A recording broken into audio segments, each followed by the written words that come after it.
जय हिंद प्यारे बच्चों, स्वागत है आपका उत्कृष्ट डिफेंस एकेडमी के इस प्यारे से यूट्यूब चैनल में।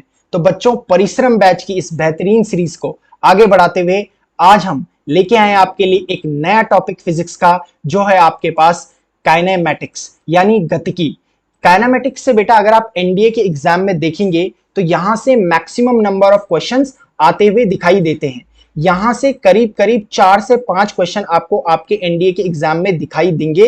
आप प्रीवियस ईयर में जाकर अगर चेक करेंगे तो यहां से आपके ग्राफ से रिलेटेड चैप्टर, आपके इंस्टेंटेनियस वेलोसिटी से related chapter, equations of motion से रिलेटेड चैप्टर और वेक्टर से रिलेटेड चैप्टर से बहुत सारे क्वेश्चन देखे गए हैं प्रीवियस ईयर में। इसीलिए मैं कह रहा हूं कि यहां से 4 से 5 क्वेश्चन आने की पॉसिबिलिटी हमेशा बनी रहती है। तो स्टार्ट करते हैं इस बेहतरीन सेशन को, इस टॉपिक को आगे बढ़ाते हुए। तो सबसे पहले यह समझ लेते हैं कि काइनेमेटिक्स है क्या। देखिए, काइनेमेटिक्स जो आपके पास है, it is a branch of physics. Kinematics क्या है? ब्रांच ऑफ फिजिक्स है। This is a branch of physics. अब देखिए, ये फिजिक्स जो है, ब्रांच ऑफ फिजिक्स, ये क्या डिफाइन करती है ये गतिकी। देखिए, ये किसी भी बॉडी के मोशन को डिफाइन करती है, लेकिन एक ट्विस्ट है कि किसी भी बॉडी के मोशन को तो डिफाइन करती है, लेकिन बिना ये जाने कि इस मोशन का कॉज क्या है, यानी ये मोशन प्रोड्यूस किसकी वजह से हुआ है। जैसे मैं आपको एग्जांपल दूं, अगर मेरे पास एक ऑब्जेक्ट रखा हुआ है जिसका मास m है और मैंने इस पर एक फोर्स लगाया। अब इस पर एक अगर फोर्स लगाया है तो क्या होगा, इस बॉडी में एक वेलोसिटी आ जाएगी, एक एक्सेलरेशन भी आ सकता है। ये कुछ डिस्टेंस s ट्रैवल करेगा, किसी टाइम t में ट्रैवल करेगा। हो सकता है इसकी इनिशियल वेलोसिटी u रही हो और अब v हो गई हो। अब देखो जरा, ये जो फोर्स इस बॉडी पर लगा, इसने ये सारी क्वांटिटीज को प्रोड्यूस किया है इस ऑब्जेक्ट में। बट काइनेमेटिक्स में हम इस फोर्स के बारे में नहीं पढ़ेंगे, हम पढ़ेंगे जो मोशन प्रोड्यूस हुआ है बॉडी में, सिर्फ उसके बारे में। यानी कॉज ऑफ मोशन हम नहीं पढ़ते हैं काइनेमेटिक्स में। क्लियर है? आगे बढ़ते हैं। देखिए, तो इसमें सबसे पहला जो हमारे पास टॉपिक है वो है फ्रेम ऑफ रेफरेंस, यानी हिंदी में इसे कहते हैं निर्देश फ्रेम। अब देखेंगे, अगर हमारे पास नेचर में देखें तो बहुत सारे फिनोमिनाज हो रहे हैं, बहुत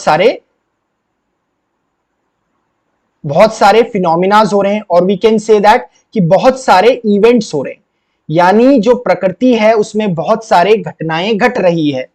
अब अगर मुझे किसी भी घटना या किसी भी इवेंट को कंप्लीटली डिस्क्राइब करना हो तो उसके लिए मुझे क्या चाहिए होती है? 2 चीजों की जरूरत पड़ती है। एक तो पोजीशन की जरूरत पड़ती है, पोजीशन कोऑर्डिनेट की जरूरत पड़ती है, और एक जरूरत पड़ती है टाइम कोऑर्डिनेट की। किसकी जरूरत पड़ती है? टाइम कोऑर्डिनेट की जरूरत पड़ती है। क्लियर है? यानी किसी भी इवेंट को, किसी भी घटना को समझाने के लिए हमें यह बताना पड़ेगा कि किस पोजीशन पे वो हुई थी और किस समय पे वो हुई थी। जिसके लिए देखिए हम क्या करते हैं कि एक रैंडम सिस्टम कंसीडर करते हैं, एक रैंडम कहते हैं या आर्बिट्रेरी सिस्टम कंसीडर करते हैं। इसे रेफरेंस सिस्टम भी कहते हैं, यानी जिसके रिस्पेक्ट में हम बात कर रहे होते हैं, जिसके सापेक्ष में हम बातें कर रहे होते हैं। किसके बारे में? उस घटना के बारे में जो घटित हुई है, talking about that event which has been occurred. और किस टाइम पे हुई है ये भी हमारे लिए इंपॉर्टेंट है। क्लियर है? तो ऐसा रैंडम एक सिस्टम जब हम कंसीडर करते हैं तो उसी रैंडम सिस्टम को कहा जाता है फ्रेम ऑफ रेफरेंस, यानी निर्देश फ्रेम। जैसे मान लेते हैं हमारे पास, मैंने आपको यहां पर क्या बनाया हुआ है, एक कार्टिजन कोऑर्डिनेट सिस्टम बनाया हुआ है, जिसमें अगर आपको दिखाई दे रहा होगा एक एक्स एक्सिस है, एक वाई एक्सिस है, एक जेड एक्सिस है, एक मैंने पी पॉइंट लिया हुआ है। अगर मैं इस पी पॉइंट, मान लेते हैं ये कोई ऑब्जेक्ट इस पी पॉइंट पर है, इसकी ये स्थिति है, तो अगर मुझे इसकी लोकेशन बतानी है तो मैं इसकी लोकेशन किसके रिस्पेक्ट में बताऊंगा? इस ओरिजिन के रिस्पेक्ट में बताऊंगा। यानी ये पी पॉइंट जो है एक्स एक्सिस से कितनी दूरी पे है, वाई एक्सिस से कितनी दूरी पे है और जेड एक्सिस से कितनी दूरी पे है, और किस समय पे है, और वो समय कहां से निर्धारित करूंगा, इस क्लॉक से निर्धारित करूंगा। एक क्लॉक भी मैंने यहां पर यूज करी हुई है। तो जो कार्टेशियन कोऑर्डिनेट सिस्टम बना हुआ है, जिसे इस तरीके से हम रिप्रेजेंट करते हैं, मेरी फिंगर्स देखिए क्या है, they are mutually perpendicular to each other.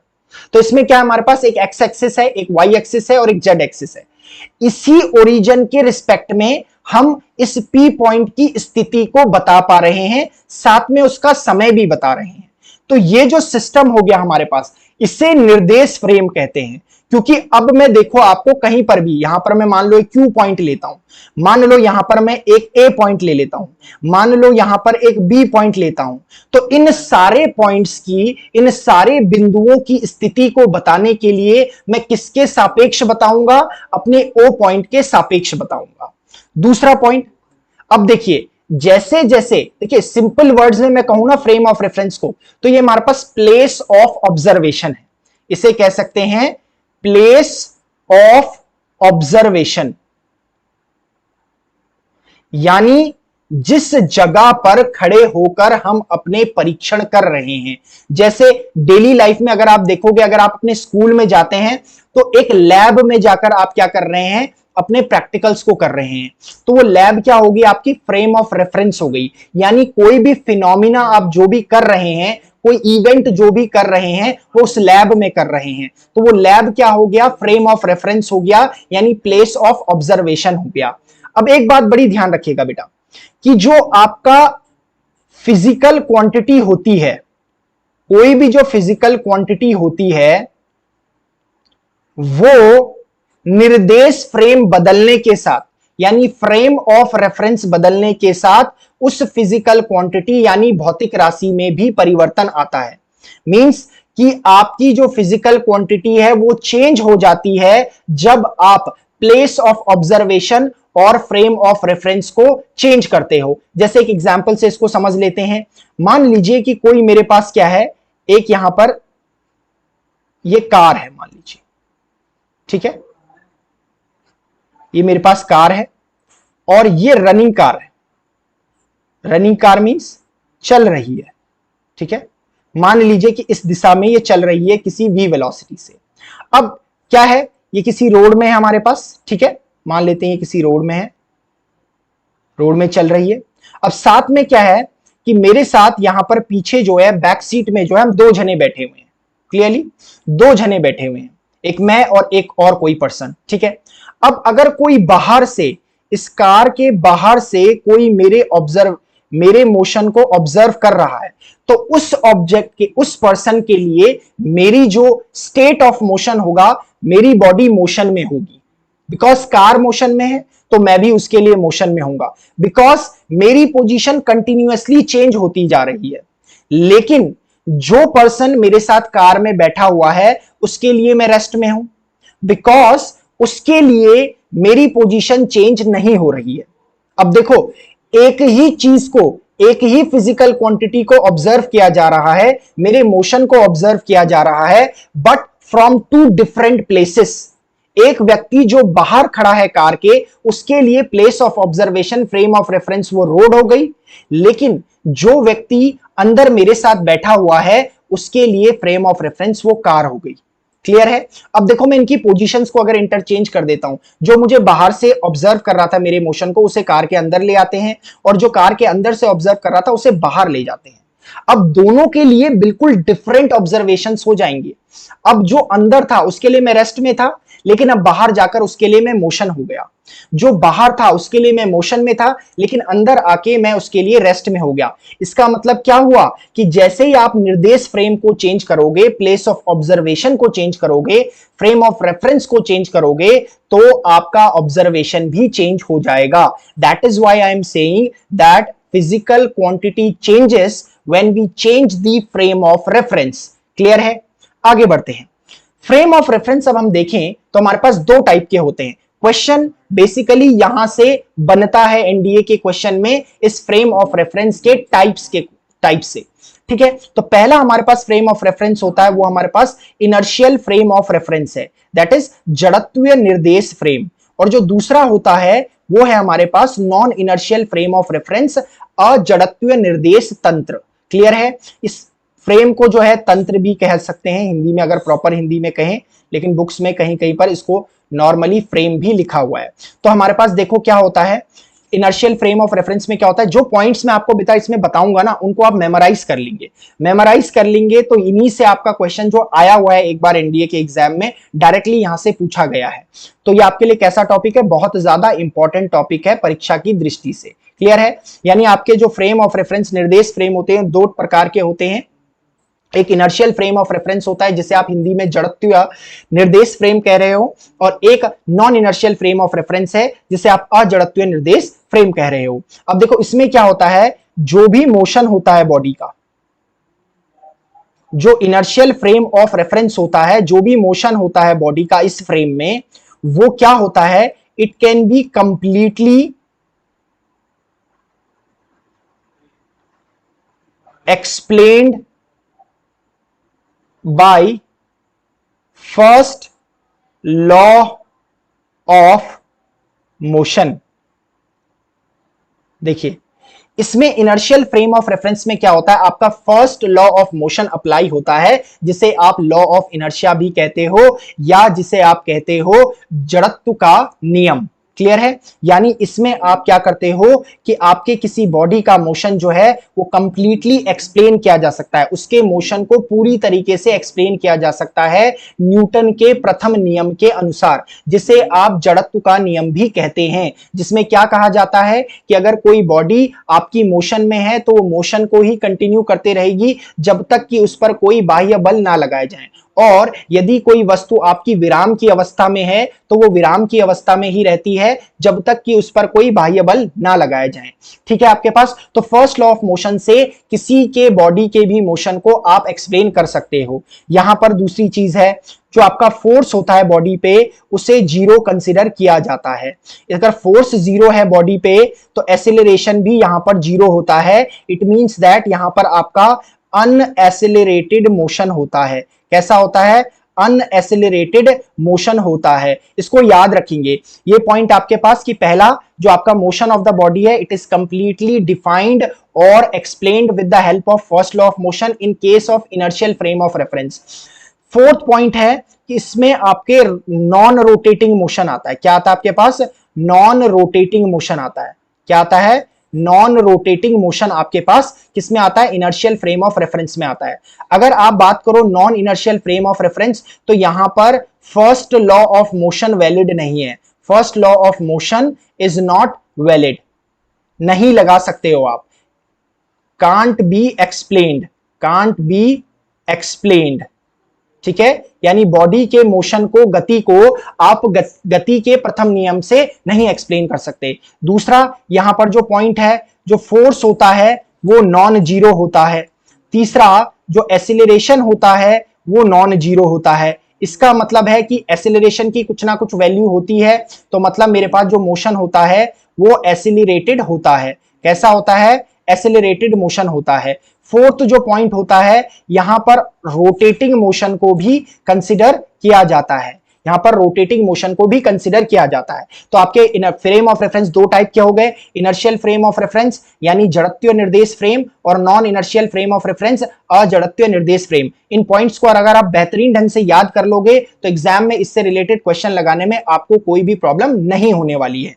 Clear है? आगे देखिए हमारे पास अब क्वांटिटीज पढ़ लेते हैं। सबसे पहले देखिए स्केलर क्वांटिटीज होती क्या है। स्केलर क्वांटिटीज क्या होती है? जिन्हें अदिश राशियां कहते हैं। स्केलर क्वांटिटीज वो क्वांटिटीज होती है जिनमें केवल मैग्नीट्यूड होता है, जिनमें केवल क्या होता है? Only possesses magnitude, only possesses magnitude. सिर्फ मैग्नीट्यूड होता है इनमें, इनमें सिर्फ मैग्नीट्यूड की बातें होती है और इसमें डायरेक्शन इंक्लूडेड नहीं होता है। जैसे अगर मैं एग्जांपल की बात करूं स्केलर क्वांटिटी की, तो डिस्टेंस क्या है मेरे पास? ये स्केलर क्वांटिटी है, क्योंकि डिस्टेंस में सिर्फ हम ये बताते हैं कि कितना किलोमीटर कितना मीटर चलना है, बट डायरेक्शन का कोई जिक्र नहीं किया जाता है। जैसे आपके पास क्या हो गया? स्पीड हो गया। स्पीड में भी आपके पास ये बताया जाता है कि ऑब्जेक्ट कितना तेज चल रहा है या स्लो चल रहा है, बट किस डायरेक्शन में चल रहा है इस पर कोई बात नहीं की जा सकती है। ठीक है। उसके बाद ऐसे ही आपके पास क्या हो गया, वर्क हो गया, ये भी आपके पास एक स्केलर क्वांटिटी है, इसे एटसेट्रा लिख सकते हैं। तो अदिश राशियां यानी स्केलर क्वांटिटीज आपके पास क्या है, वो स्केलर, वो क्वांटिटीज, वो फिजिकल क्वांटिटीज जिनमें सिर्फ मैग्नीट्यूड के बारे में सोचा जाता है, वो आपकी क्या होती है, स्केलर क्वांटिटीज होती है। और भी अगर आप एग्जांपल देना चाहो तो मास कह सकते हो उसमें, ठीक है, आप वॉल्यूम कह सकते हो, आप डेंसिटी कह सकते हो, ठीक है। अगर जैसे मैं इसका एग्जांपल एक और लूं, अगर मैं कह रहा हूं कि 5 kg ऑफ राइस,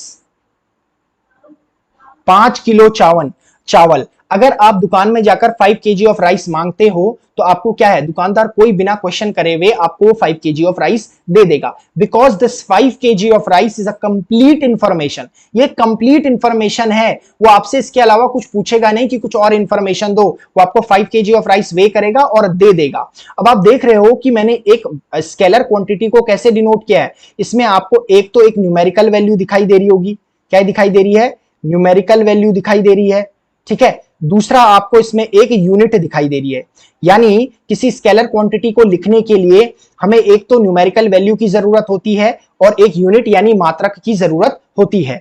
ऐसे ही मेरे पास क्या है, वेक्टर क्वांटिटी है यानी सदिश राशियां हैं। वेक्टर क्वांटिटीज क्या होती है, इसमें मैग्नीट्यूड प्लस डायरेक्शन दोनों होते हैं, इसमें मैग्नीट्यूड प्लस डायरेक्शन दोनों क्वांटिटीज किसमें होती है, आपके फिजिकल क्वांटिटी में होती है। क्लियर है। देखो मैंने क्या लिखा हुआ है, मैग्नीट्यूड प्लस डायरेक्शन, बट एक और चीज है, प्लस जो आपकी फिजिकल क्वांटिटी है वो triangle law of vector addition को फॉलो भी करना चाहिए।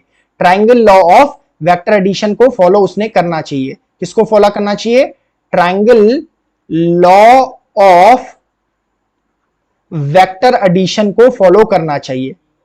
Triangle law of vector addition को फॉलो करना चाहिए। तो आपके पास सदिश राशि क्या होती है या वेक्टर क्वांटिटीज क्या होती है, जिसमें मैग्नीट्यूड होता है क्वांटिटी में, डायरेक्शन होता है और vector law of addition, triangle law of vector addition को उस क्वांटिटी ने फॉलो करना चाहिए। इस triangle law of vector addition को हम आगे देखेंगे, बहुत डिटेल में पढ़ेंगे। क्लियर है। दूसरा अगर आप देखोगे कि जैसे मैं इसका एग्जाम्पल आपको दूं, एग्जाम्पल अगर आपको मैं एक दूं कि मैं कहूं कि मूव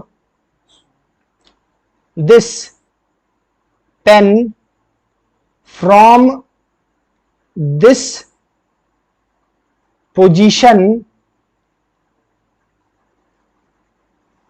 by 5 सेंटीमीटर। तो मैंने आपको क्या कहा कि move this pen from this position by 5 centimetre. मेरे पास ये पेन रखी हुई है, मैंने इसके लिए कहा कि आप इस पेन को 5 सेंटीमीटर मूव करवा दो, ठीक है। बट ये कंप्लीट इंफॉर्मेशन नहीं है। देखो 5 सेंटीमीटर इस पोजीशन से लेफ्ट में भी हो सकता है, राइट में भी हो सकता है, इस डायरेक्शन में भी हो सकता है, इस डायरेक्शन में भी हो सकता है। तो इट मींस दैट जो मैंने आपको इंफॉर्मेशन प्रोवाइड करी कि move this pen from this position by 5 centimetre, this is not a complete information. सिर्फ आपको मैंने मैग्नीट्यूड दिया हुआ है कि 5 सेंटीमीटर का डिस्प्लेसमेंट होना है। फिर आप सामने से पूछोगे सर किस डायरेक्शन में, किस दिशा में, तभी तो मैं बोलूंगा कि अच्छा इस पोजीशन से ईस्ट की तरफ को, इस पोजीशन से नॉर्थ की तरफ को, इस पोजीशन से साउथ की तरफ को। Getting it. तो आपको किसकी जरूरत पड़ रही है, डायरेक्शन की भी जरूरत पड़ रही है। इट मींस दैट किसी भी वेक्टर क्वांटिटी को लिखने के लिए आपको एक तो न्यूमेरिकल वैल्यू की जरूरत है। किसकी जरूरत है, न्यूमेरिकल वैल्यू की जरूरत है। प्लस दूसरा आपके पास क्या है, न्यूमेरिकल वैल्यू के साथ यूनिट की जरूरत है। साथ में तीसरी चीज आपको डायरेक्शन की भी जरूरत है। किसकी जरूरत है, आपको डायरेक्शन की जरूरत है लिखने के लिए। सिर्फ इससे काम नहीं चलेगा कि move this pen from this position by 5 centimetre, you also have to tell the direction in which you want to move that pen. Getting it. देखिए इसके एग्जांपल्स अगर हम देखें, इसके एग्जांपल्स पे बात करें तो इसका एग्जांपल एक हमारे पास होता है डिस्प्लेसमेंट। डिस्प्लेसमेंट आपकी एक वेक्टर क्वांटिटी है। डिस्प्लेसमेंट हो गया आपके पास हो गया वेलोसिटी। वेलोसिटी एक वेक्टर क्वांटिटी है। इसी तरीके से आपके पास क्या हो गया, फोर्स, ये भी आपके पास एक वेक्टर क्वांटिटी हो गई, एटसेट्रा। और देख सकते हैं वैसे मोमेंटम भी ले लो आप अगर लेना चाहो तो, मोमेंटम भी आपके पास क्या होती है, एक वेक्टर क्वांटिटी होती है। अच्छा मैंने ये जो लास्ट पॉइंट कंसीडर करवाया है, ये लास्ट पॉइंट मैंने लिखा हुआ है कि आपके पास triangle law of vector addition, देखो इसकी कितनी इंपॉर्टेंस है, triangle law of vector addition की कितनी इंपॉर्टेंस है आप देखो जरा। जैसे मेरे पास एक क्वांटिटी होती है प्रेशर, एक मेरे पास क्वांटिटी है प्रेशर और एक मेरे पास क्वांटिटी है करंट। देखो इन दोनों क्वांटिटी को समझ लेते हैं। प्रेशर क्या होता है, P is equals to force upon area, that is force per unit area is known as pressure. वहीं करंट क्या होता है, I is equals to Q upon T, that is rate of flow of charge is called current. यानी क्या हमारे पास क्या है, आवेश की प्रवाह की दर को धारा कहते हैं। अब देखो जरा ये क्या है, मैंने प्रेशर क्या कह रहा हूं मैं, force per unit area, force per unit area यानी प्रति एकांक क्षेत्रफल पर लगने वाला बल। अब जब मैं ये बात कह रहा हूं तो इसका मतलब ये जो फोर्स लग रहा है प्रेशर में वो किसी पर्टिकुलर डायरेक्शन में लग रहा है, तभी तो मैं प्रति एकांक क्षेत्रफल कह रहा हूं, पर यूनिट एरिया की बात कर रहा हूं। तो इसका मतलब फोर्स एक पर्टिकुलर, प्रेशर क्या कर रहा है कि एक पर्टिकुलर डायरेक्शन में एक्ट कर रहा है और इसके पास अपना मैग्नीट्यूड भी होगा। तो इसके पास तो, प्रेशर के पास तो दोनों चीजें हो गई, मैग्नीट्यूड भी है, डायरेक्शन भी है, but still it is not A vector quantity. बहुत इंपॉर्टेंट है हमारे पास, ये वेक्टर क्वांटिटी नहीं है, एनडीए में आया हुआ क्वेश्चन है, ये आपके पास स्केलर क्वांटिटी है। अब आप पूछोगे सर ऐसा क्यों, बिकॉज ये जो प्रेशर होता है ये आपका triangle law of vector addition को फॉलो नहीं करता है। यानी जो मैंने तीसरी कंडीशन ये लिखी हुई है, ये प्रेशर इसको फॉलो नहीं करता है। इसी तरीके से जो हमारे पास करंट होती है, I is equals to Q upon T, जो क्या कह रहा हूं मैं, rate of flow of current. अब देखो करंट तभी एक वायर में प्रोड्यूस होती है जब इलेक्ट्रॉन्स यानी चार्जेस एक पर्टिकुलर डायरेक्शन में मूव करना शुरू करते हैं। इसका मतलब करंट की एक डायरेक्शन फिक्स हो गई है और मैग्नीट्यूड तो उसमें होता ही है, क्लियर है। But still your current is not your vector quantity, it is also a scalar quantity. बहुत इंपॉर्टेंट दोनों ही आपके पास फिजिकल क्वांटिटीज है जो आपको याद रखनी है कि आपके पास क्या है, प्रेशर में आपको मैग्नीट्यूड और डायरेक्शन दोनों दिखाई दे रहा है, करंट में भी आपको मैग्नीट्यूड और डायरेक्शन दोनों दिखाई दे रहा है, पर ये आपकी स्केलर क्वांटिटीज होती है, नॉट वेक्टर क्वांटिटीज। क्लियर है, आगे बढ़ते हैं। देखिए अब मेरे पास एक टर्म आ गया मोशन। मोशन क्या होता है, जिसे हिंदी में कहते हैं गति। अब देखो मोशन को समझ लेते हैं जरा। देखो कोई भी जो ऑब्जेक्ट होती है ना वो मोशन में कहलाती है जब क्या होता है, वो कंटिन्यूअसली डिस्प्लेस करती है with respect to some surrounding stationary object. जैसे फॉर एग्जांपल मैं ले लूं कि अगर मेरे पास कोई रोड है और उस रोड में एक कार जो है वो मोशन कर रही है, ठीक है, एक कार जो है वो मोशन कर रही है, यानी इस तरीके से फॉरवर्ड डायरेक्शन में जा रही है v वेलोसिटी से। लेकिन मैं किसको देखूंगा, मान लो एक ट्री मेरे पास ये रास्ते में है, ये ट्री क्या करेगा, स्टेशनरी है। अब इसके रिस्पेक्ट में अगर आप इस कार की पोजीशन को नोट करोगे तो ये कंटिन्यूअसली चेंज होते रहेगी, मतलब इसकी डिस्टेंस उस ट्री से जो कि स्टेशनरी है, स्थिर है, उससे कंटिन्यूअसली चेंज होते रहेगी। तो ऐसे ऑब्जेक्ट को आपको मोशन में कहा जाता है। तो मैंने क्या कहा कि कोई ऑब्जेक्ट तब मोशन में कहलाता है, तब गति में कहलाता है, जब उसमें बार बार डिस्प्लेसमेंट हो रहा हो, बार बार अपनी पोजीशन को चेंज कर रहा हो किसी सराउंडिंग में प्रेजेंट स्टेशनरी ऑब्जेक्ट के कंपैरिजन में। क्लियर है। तो जैसे मेरे पास क्या है, running car on A road, example हो गया running car on A road, हो गया एक एग्जांपल, ठीक है, ये पहला एग्जांपल हो गया। दूसरा एग्जांपल हो गया रोलिंग बॉल कह सकते हैं, उसकी पोजीशन भी किसी ना किसी स्टेशनरी ऑब्जेक्ट के कंपैरिजन में क्या हो रही होगी, बार बार चेंज हो रही होगी। इसी तरीके से एक और टर्म हमारे पास है, एक और टर्म हमारे पास है, देखेंगे, ठीक है। तो मोशन ही हो गया। अब अगर मैं मोशन के टाइप्स देखूं तो मोशन के टाइप्स यानी गति के प्रकार अगर हम देखें तो मोशन आपके पास ये जो मैंने लिखा हुआ है ये डायमेंशन के बेसिस पे है। किसके बेसिस पर है, किसके आधार पे है, बीमा के आधार पर है। इसे मैं लिख सकता हूं कि on the basis of dimension. Dimension से यहां पर क्या मतलब है, डायमेंशन से जो इससे पहले पढ़ा है उससे मतलब नहीं है। डायमेंशन से मतलब है कि कितनी दिशाओं में एक टाइम पे कोई ऑब्जेक्ट मोशन कर रहा है। तो हमारे पास क्या है, on the basis of dimension, यानी वीमा के आधार पर जो है आपके पास गति के 3 प्रकार होते हैं। वन डायमेंशनल मोशन जिसे एक विमीय गति कहते हैं, टू डायमेंशनल मोशन द्विविमीय गति होती है आपके पास, ठीक है, द्विविमीय गति होती है। थ्री डायमेंशनल मोशन त्रिविमीय गति होती है। तीनों को समझ लेते हैं। वन डायमेंशनल मोशन, ये वन डायमेंशनल मोशन को याद रखना आपको, इसे ट्रांसलेशनल मोशन भी कहते हैं, इसे ट्रांसलेशनल मोशन भी कहते हैं, ट्रांसलेशनल मोशन भी कहते हैं, और इसे रेक्टिलिनियर मोशन भी कहते हैं, रेक्टिलिनियर मोशन भी कहते हैं, और इसे लीनियर मोशन भी कहते हैं। इतने टर्म्स मैंने आपको बता दिए हैं। जैसा कि आपको ये दिखाई दे रहा है, ये कार दिखाई दे रही है, ये कार एक स्ट्रेट रोड में मोशन कर रही है। देखो आप, एक कार क्या कर रही है, एक स्ट्रेट रोड में मोशन कर रही है, या हम कह सकते हैं स्ट्रेट पाथ में मोशन कर रही है।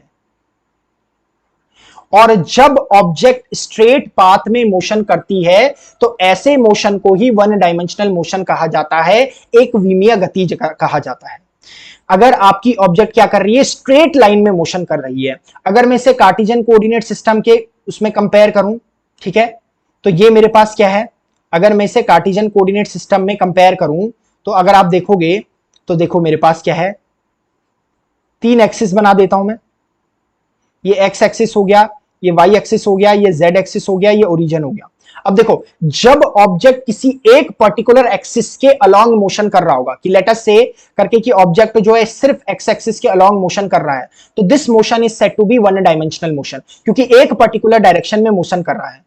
अब अलोंग जेड एक्सिस भी कर सकता है, अलोंग वाई एक्सिस भी कर सकता है, लेकिन किसी एक पर्टिकुलर डायरेक्शन में मोशन करना चाहिए। अगर ऐसा हो रहा है तो उसे एक विमीय गति कहते हैं, यानी ट्रांसलेशनल मोशन कहते हैं, रेक्टिलिनियर मोशन कहते हैं, और लीनियर मोशन कहते हैं।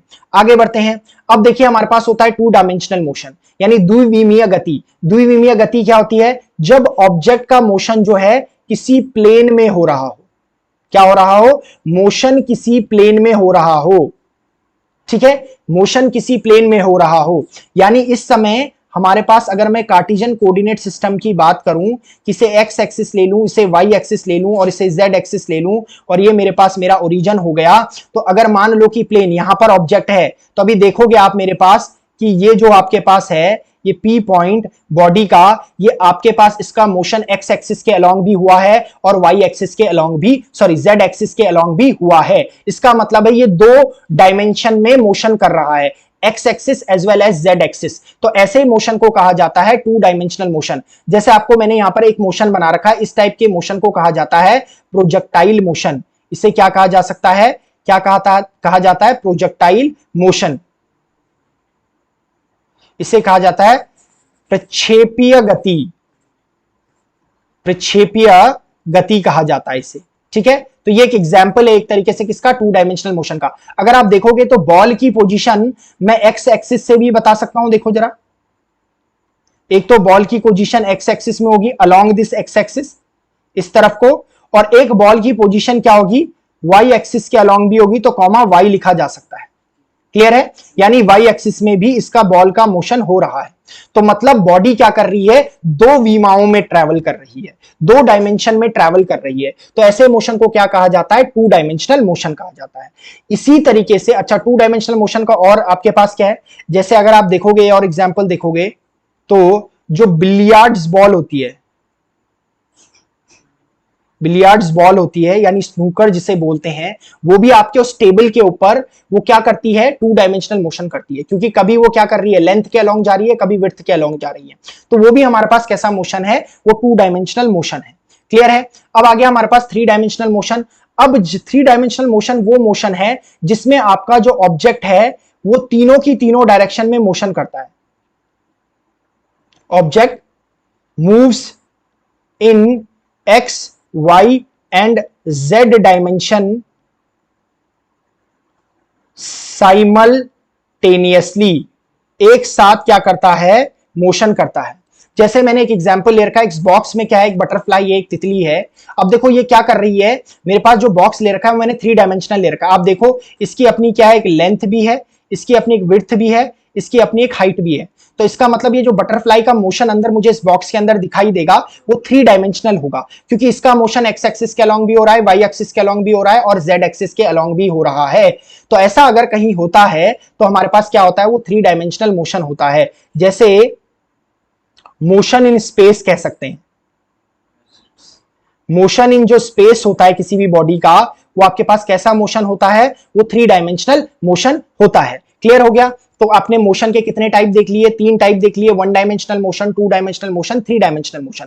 ये on the basis of dimension था, यानी वीमा के आधार पर कि ऑब्जेक्ट किस डायरेक्शन में मूव कर रहा है। क्लियर है?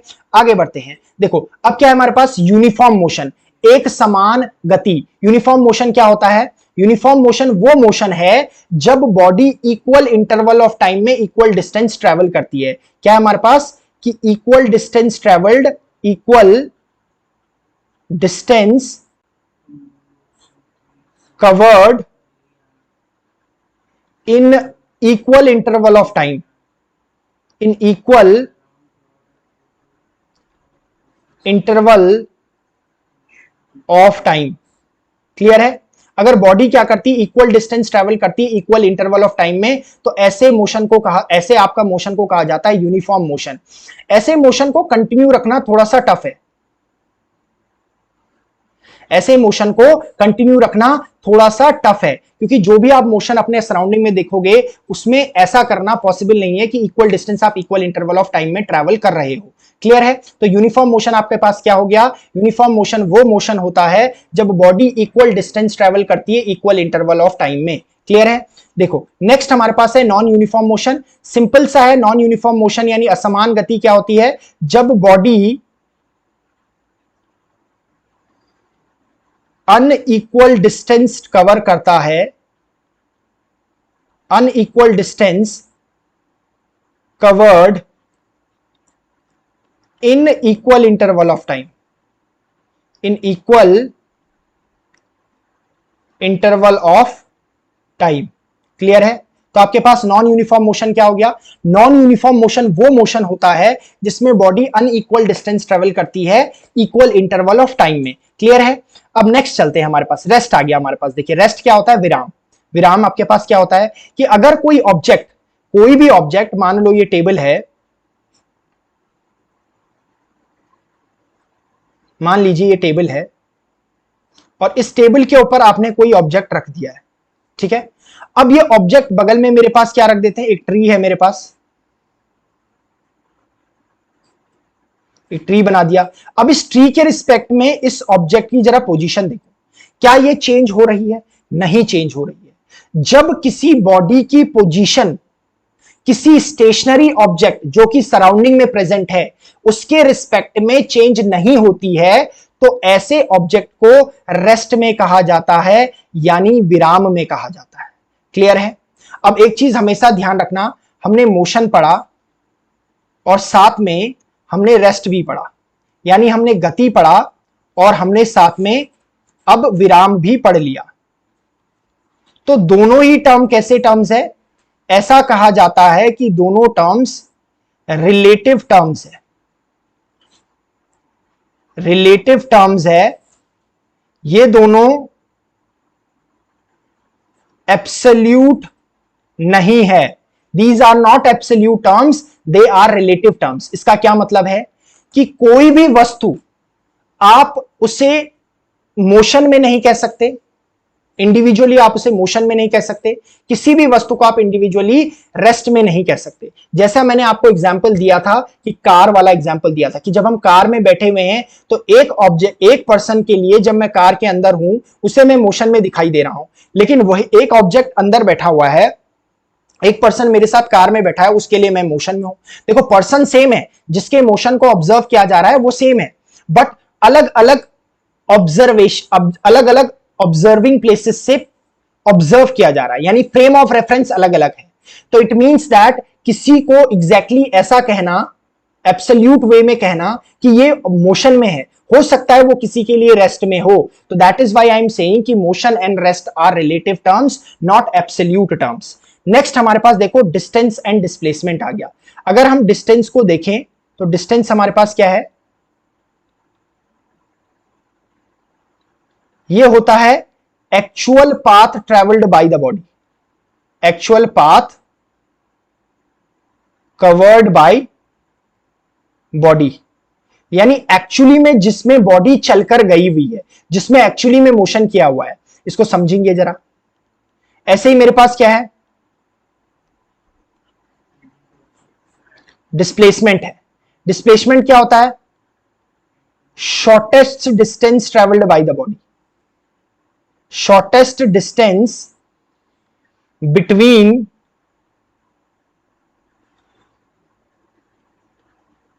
Initial and final position. यानी आपके पास डिस्प्लेसमेंट क्या होता है, shortest distance between initial and final display position. अब देखो जरा, इसको जरा देख लेते हैं, इसको जरा एक बार समझ लेते हैं।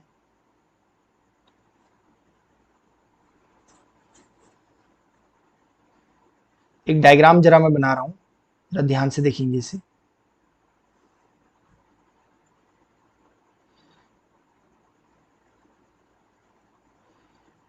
इसको जरा ध्यान से देखिए।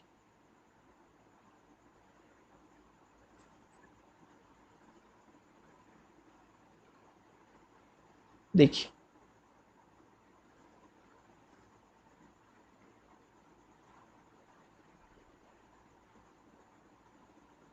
ठीक है, ये मैंने एक ट्रायंगल बना दिया है। ठीक है, ठीक है, एक ट्रायंगल बना दिया है। अब अगर आप देखोगे, इसमें मैं इस पॉइंट को क्या देता हूं, ए दे देता हूं, इस पॉइंट को बी दे देता हूं, इस पॉइंट को सी दे देता हूं। इसे एक पॉइंट मान लेते हैं, इसे भी एक पॉइंट मान लेते हैं, और इसे भी एक पॉइंट मान लेते हैं। क्लियर है। अब अगर आप देखोगे जरा कि कोई भी जो पर्सन है, मान लेते हैं करके कि उसने सी पॉइंट से चलना शुरू किया या ए पॉइंट से चलना शुरू किया।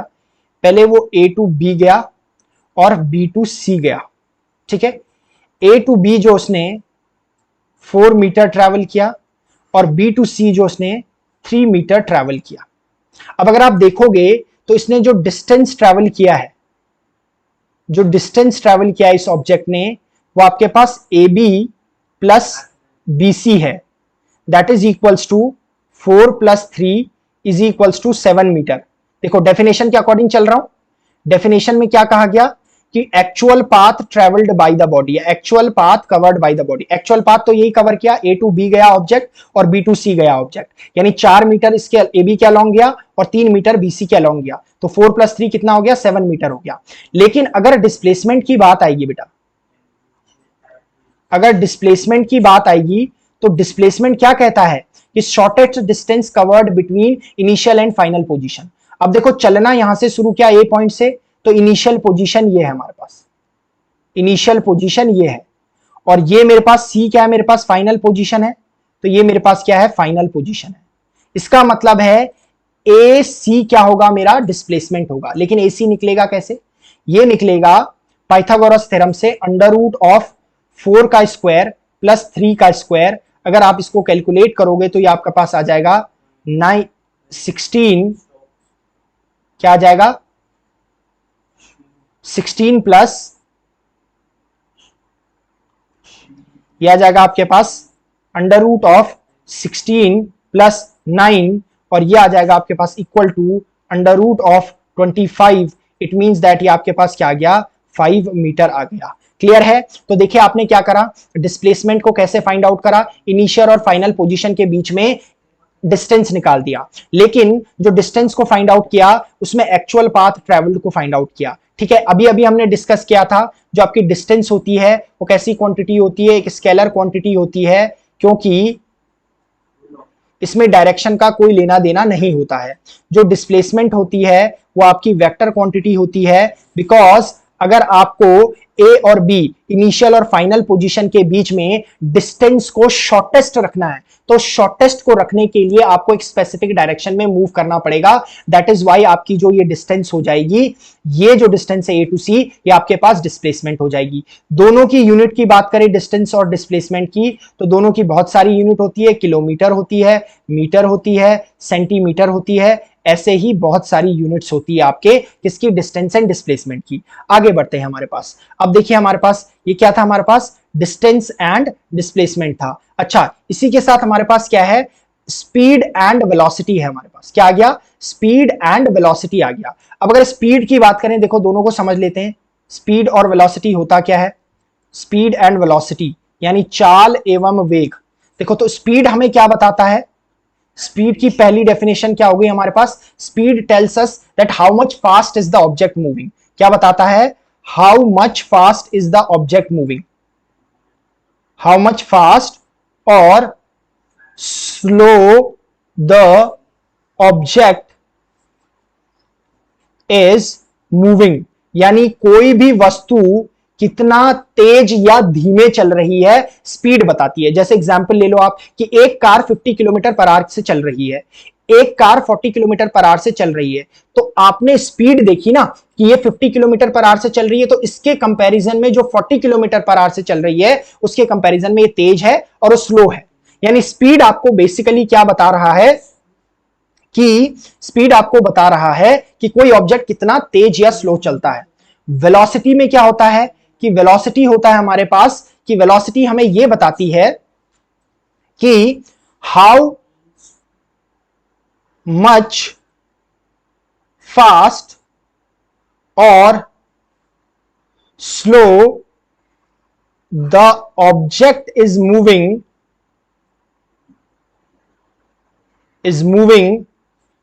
बट इन विच डायरेक्शन, पर किस डायरेक्शन में। देखो इसमें दूसरी चीज भी आ गई, वेलोसिटी ने क्या कहा, वेलोसिटी भी हमें बेसिकली बताती तो यही है कि कोई ऑब्जेक्ट कितना तेज या स्लो चल रही है, पर वेलोसिटी में एक एडिशनल चीज आ जाती है कि वो हमें डायरेक्शन के बारे में भी बताती है। हम कहते हैं ना, बुक्स में आप देखोगे लिखा हुआ कि एग्जाम्पल कि 40 kilometre per hour due east, यानी ईस्ट की तरफ को इतने किलोमीटर से ऑब्जेक्ट चल रहा है। क्लियर है। अब आप देख रहे हो कि स्पीड में सिर्फ किसकी बात चल रही है, मैग्नीट्यूड की बात चल रही है, तो स्पीड आपकी कैसी क्वांटिटी है, स्केलर क्वांटिटी है। वेलोसिटी में स्पीड और डायरेक्शन दोनों की बातें चल रही है, तो ये आपके पास क्या हो जाता है, ये आपके पास कैसी क्वांटिटी है, वेक्टर क्वांटिटी है। अगर इनके फॉर्मूले की बात आएगी तो स्पीड इज इक्वल्स टू क्या होता है आपके पास, डिस्टेंस अपॉन टाइम हो गया। क्या हो गया, speed is equals to distance upon time. इसी तरीके से वेलोसिटी इज इक्वल्स टू आपके पास क्या आ गया, या क्या डिस्टेंस अपॉन टाइम, या गया डिस्प्लेसमेंट अपॉन टाइम आ गया आपके पास। ठीक है। और अगर दोनों के यूनिट की बात करें तो दोनों की जो यूनिट होती है वो होती है मीटर पर सेकंड होती है। क्या होती है, मीटर पर सेकंड होती है। क्लियर है इतना कि आपके स्पीड और वेलोसिटी क्लियर है। अच्छा, वेलोसिटी को पता है मैं क्या लिख सकता हूं, वेलोसिटी को ऐसा लिखा जा सकता है कि अगर इसमें स्पीड और डायरेक्शन दोनों है तो इसे लिखा जा सकता है कि स्पीड प्लस डायरेक्शन, यानी वेलोसिटी क्या होती है, स्पीड प्लस डायरेक्शन। यानी अगर आपको किसी बॉडी की वेलोसिटी को चेंज करना है तो आप उसकी या तो स्पीड चेंज करो या डायरेक्शन चेंज करो। अच्छा, डिस्टेंस और डिस्प्लेसमेंट में एक और चीज रह गया है। अगर आप देखोगे तो जो डिस्टेंस होता है, देखो मान लो एक पॉइंट ये ए है, ठीक है, ए पॉइंट है और कोई ऑब्जेक्ट ए से बी पॉइंट गया, ए से बी पॉइंट गया 5 मीटर ट्रेवल करके, और उसके बाद क्या आया, बी से ए पर वापस आ गया अगेन 5 मीटर ट्रेवल करके।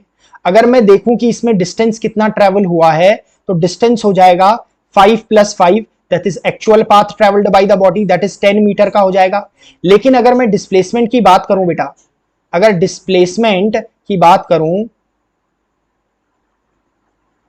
डिस्प्लेसमेंट की बात करूं तो ए टू बी गया और अगेन बी टू ए आया, यानी ए जो है वो इस ऑब्जेक्ट का इनिशियल और फाइनल पोजीशन दोनों है, तो इनिशियल और फाइनल के बीच में तो कोई डिस्टेंस रही नहीं अब, तो इसका मतलब डिस्प्लेसमेंट क्या हो जाएगा, 0 हो जाएगा। क्लियर है। तो हमेशा याद रखेंगे कि जो डिस्प्लेसमेंट होता है, डिस्प्लेसमेंट जो होता है it is always less than और इक्वल टू डिस्टेंस।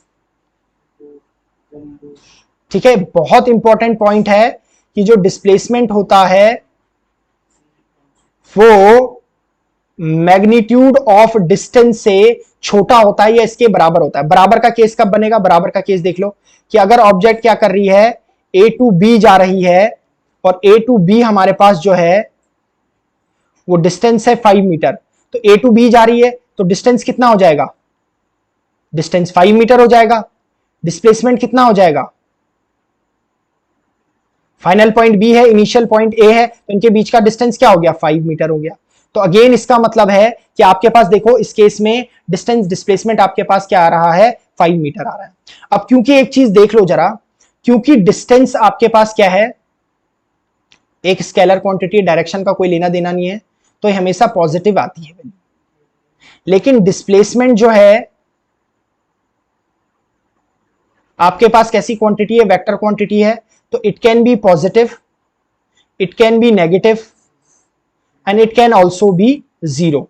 तो बेसिकली डिस्प्लेसमेंट जो आपके पास पॉजिटिव भी हो सकता है, नेगेटिव भी हो सकता है, जीरो भी हो सकता है। क्लियर है? आगे बढ़ते हैं जरा। देखो अब आ गया मेरे पास यूनिफॉर्म स्पीड। यूनिफॉर्म स्पीड क्या होता है, ये यूनिफॉर्म मोशन से रिलेटेड है, एक समान चाल। क्या होता है कि यूनिफॉर्म स्पीड में क्या होता है कि ऑब्जेक्ट हमेशा एक ही वेलोसिटी से चलता है, यानी इसे क्या कह सकते हैं, कांस्टेंट स्पीड भी कह सकते हैं, कांस्टेंट स्पीड भी कह सकते हैं। यानी इसमें क्या होता है कि body equal distance in equal interval of time में, in equal interval of time में कवर कर रही है। यानी एक समान चाल या यूनिफॉर्म वेलोसिटी स्पीड क्या होती है कि जब वस्तु क्या करती है कि बराबर यानी समान दूरी समान समय अंतराल में तय करती है, तो जिस चाल से वो ऑब्जेक्ट चल रही है वही उसकी एक समान चाल है। यानी body moving with equal velocity in equal interval of time, sorry equal distance covered in equal interval of time.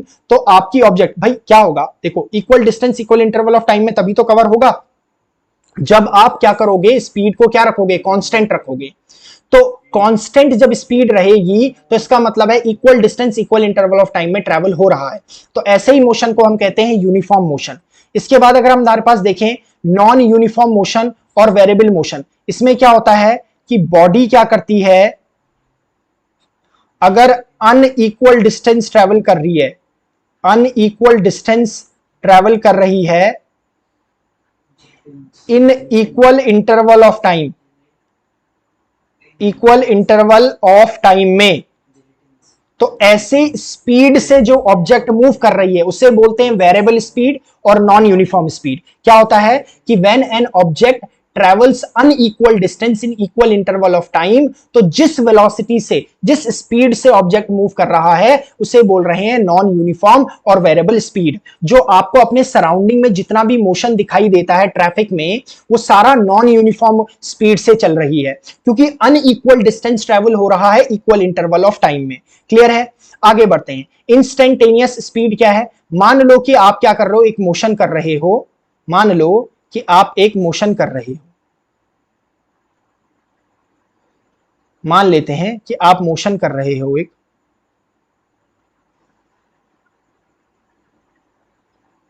ठीक है। अगर मान लेते हैं कि आप एक मोशन कर रहे हैं और इसमें कुछ इस तरीके की कहानी है कि ए पॉइंट है, बी पॉइंट है, A point, B point, C point, D point, E point, F point, G, H, I, यहां तक देख लेते हैं। अब देखो जरा इंस्टेंटेनियस स्पीड क्या होती है। अब क्या होगा कि ऑब्जेक्ट जो आपका अलग अलग स्पीड से यहां से चल रहा होगा, अलग अलग स्पीड से चल रहा होगा, ठीक है।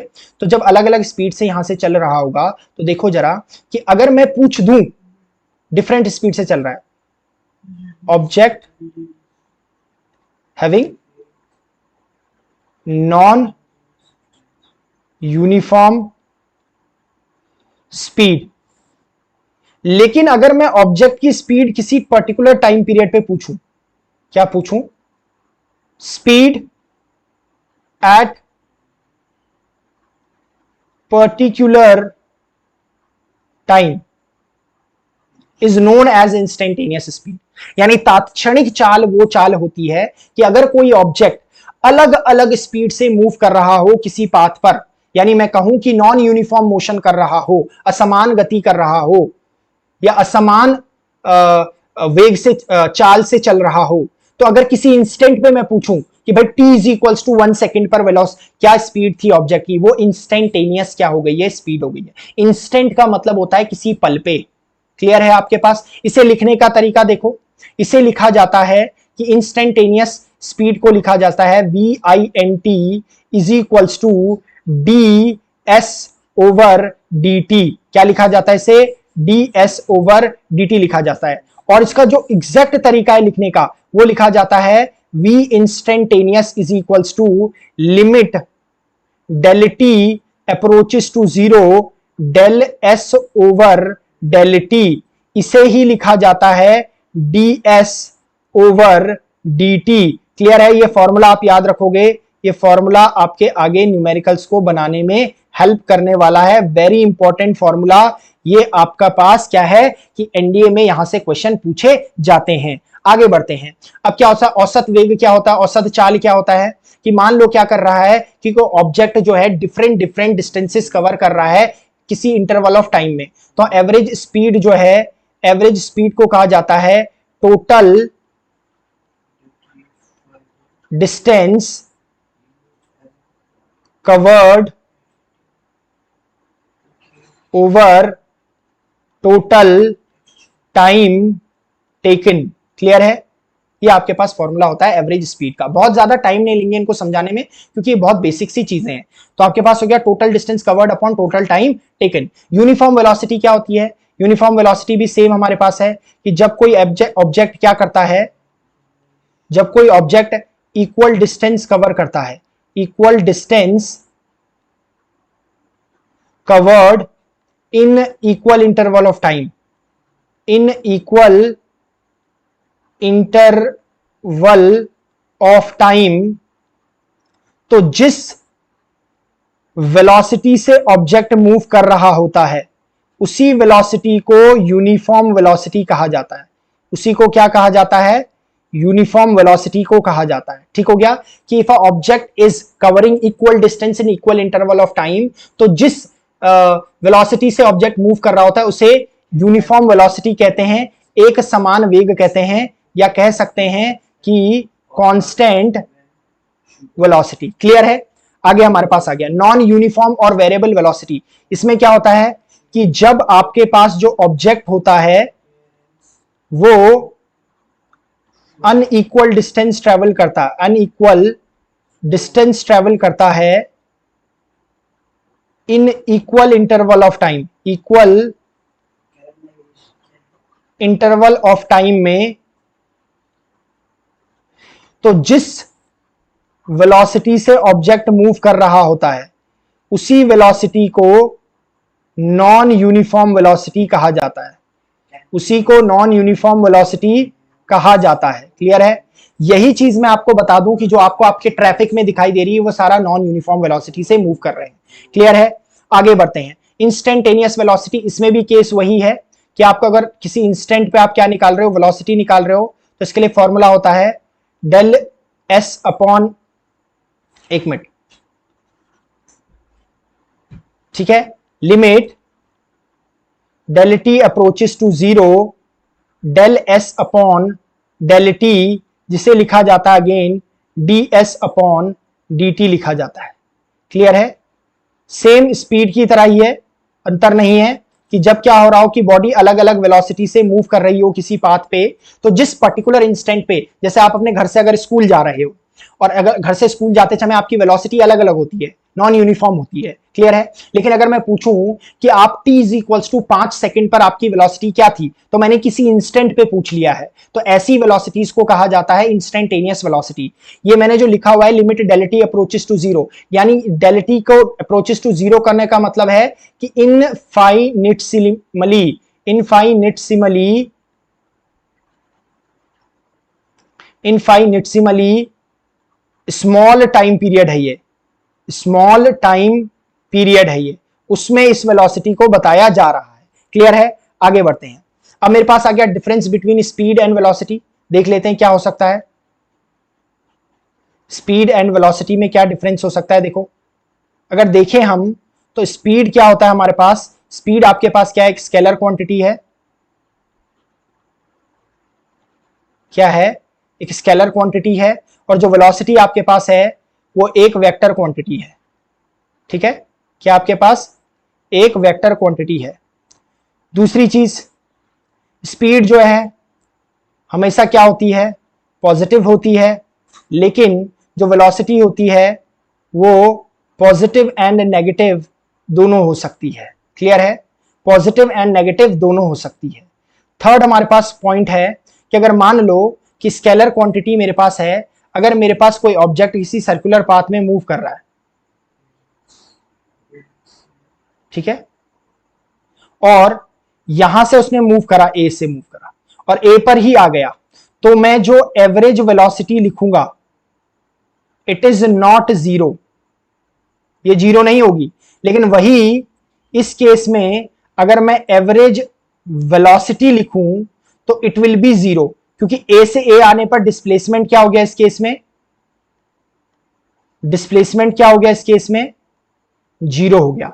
That is the reason. और इस केस में कितना हो गया, आपने बात इसमें डिस्टेंस कितना ट्रेवल किया, 2 पाई आर का डिस्टेंस इसमें ट्रेवल किया। तो ये इन दोनों में डिफरेंस है। अब आपके पास एसेलरेशन आ गया। देखो एसेलरेशन क्या होता है, एसेलरेशन आपके पास होता है, एसेलरेशन जो होता है वो आपके पास होता है कि rate of change of velocity, rate of change of velocity, यानी वेग परिवर्तन की दर, वेग परिवर्तन की दर जो होती है वो आपके पास त्वरण होता है। जैसे वेग परिवर्तन मतलब मान लो कोई ऑब्जेक्ट है, इसका मास m है, इनिशियली u वेलोसिटी से मूव करने लगा और थोड़ी देर बाद क्या हुआ, इस पर एक फोर्स लगाया जिसका मास m था, it starts moving with v velocity और ये सब कुछ t समय में हुआ। तो जो एसेलरेशन हो जाएगा, वो एसेलरेशन जो हो जाएगा, देखो वेग परिवर्तन की दर, change in velocity v minus you upon T. तो मेरे पास देयरफॉर मैं कह सकता हूं कि a is equals to v minus you upon t, यही एसेलरेशन के लिए क्या है मेरे पास फॉर्मूला होगा। ठीक है, ऐसे ही मेरे पास क्या है रिटार्डेशन। रिटार्डेशन में क्या होता है कि जो आपकी वेलोसिटी ऑफ बॉडी है, वेलोसिटी ऑफ बॉडी जो होता है इट डिक्रीजेस, इट डिक्रीजेस। इसके लिए भी formula a is equals to v minus you upon t ही यूज किया जाता है, लेकिन इस a का जो साइन होता है वो नेगेटिव आता है हमेशा, याद रखेंगे। तो इसीलिए इसे क्या कहा जाता है रिटार्डेशन को, रिटार्डेशन को एक तो डी एसेलरेशन भी कहा जाता है और इसे नेगेटिव एसेलरेशन भी कहा जाता है, इसे नेगेटिव एसेलरेशन भी कहा जाता है। इसके बाद अगर आप देखोगे तो यूनिफॉर्म एसेलरेशन क्या होता है, कांस्टेंट एसेलरेशन, कांस्टेंट एसेलरेशन होता है इसका मतलब। कांस्टेंट एसेलरेशन कब होगा, जब चेंज इन वेलोसिटी कांस्टेंट होगी। कैसे, देखो जरा इसको जल्दी से देख लेते हैं, एक उससे समझा देता हूं मैं तुम्हें। ठीक है, ठीक है, इसको समझा दिया जाए जरा।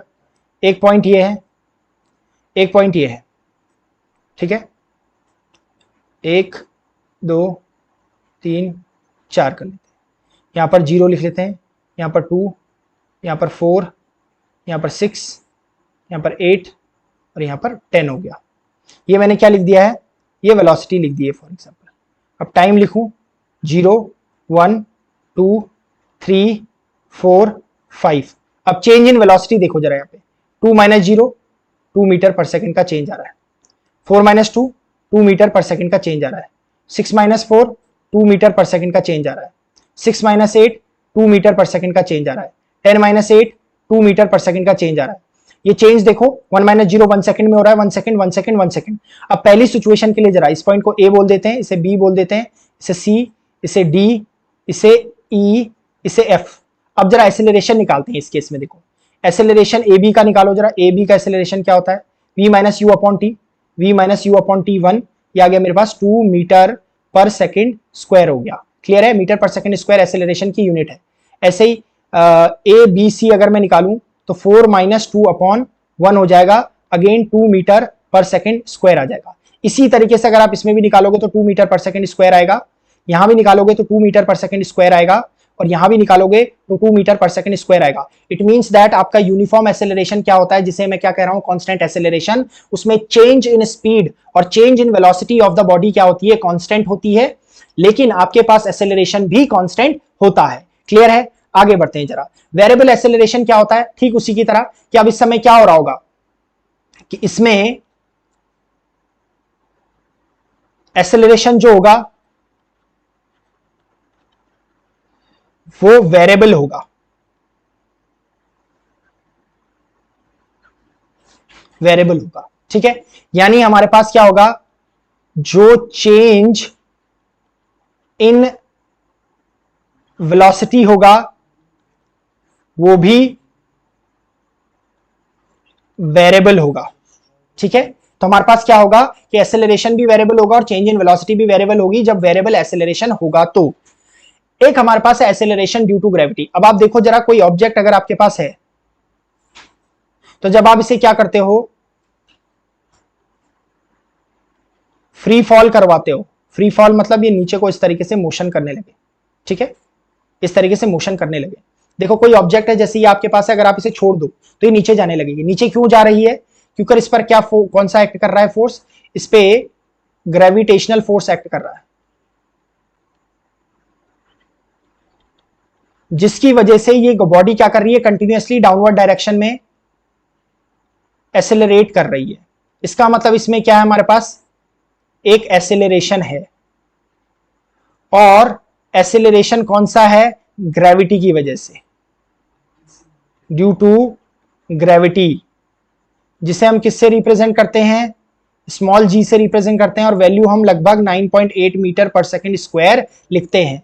तो एसेलरेशन ड्यू टू ग्रेविटी का मतलब है कि जब कोई ऑब्जेक्ट ग्रेविटी की प्रेजेंस में मोशन करता है तो उसे एसेलरेशन ड्यू टू ग्रेविटी कहा जाता है। क्लियर है, तो इतना ही आपके पास इस फर्स्ट पार्ट ऑफ काइनेमेटिक्स में होगा। यहां पर हमने अपने जनरल टर्म्स समझ लिए, बहुत जल्दी में मैंने ये चैप्टर आपको पढ़ाया है कि क्वेश्चन यहां से तो एक देखने को मिल सकता है, नहीं भी देखने को मिल सकता है, लेकिन जो नेक्स्ट वीडियो आने वाली जैसे ग्राफिकल रिप्रेजेंटेशन ऑफ मोशन है, यानी आपका जो चित्रमय विधि से हम इन मोशंस को जितने अभी तक हमने पढ़े इनको जब दिखाएंगे तो वो आपका हेल्प करेगा आपके एनडीए के एग्जाम में, उससे रिलेटेड क्वेश्चन आता है। क्लियर है, इक्वेशन ऑफ मोशंस को भी हम यहां से देखेंगे तो वहां से आपका एनडीए के एग्जाम में क्वेश्चन आता है। तब तक आपको इसको रिवाइज करते रहिए, हमारी प्रीवियस वीडियो में जाइए, वहां पर भी हमने आपको क्या कर रखा है, डिटेल में मैं आपको हर एक चैप्टर को बताते हुए जा रहा हूं, ताकि आपका एनडीए का जो अपकमिंग एग्जाम है वहां पर कोई भी क्वेश्चन फिजिक्स से तो ना ही छूटे। क्लियर है आपको, तो तब तक के लिए कीप स्टडीइंग। जय हिंद।